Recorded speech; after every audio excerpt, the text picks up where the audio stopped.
се да објасниме, значи го кажав тоа, може би колешката Силвана не сте ја слушнали, јас мислам дека истото го кажа, апсолутно, не знам зошто се крева прашина.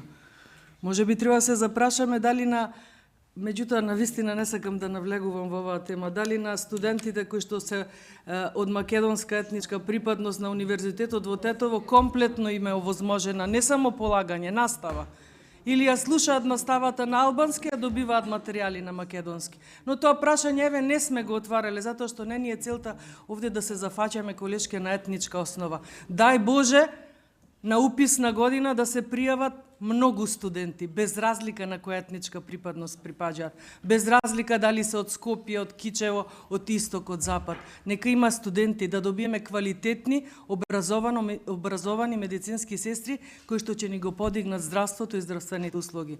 Нас тоа ни е единствената цел. Немојте да навлегуваме во овие лавиринти. Ви кажавме, употребата на јазиците е лекс генералис. И тука е запишано на кој начин јазиците, каде, зошто, како се употребуваат. Нема потреба од паника и од ширење на некаков страв.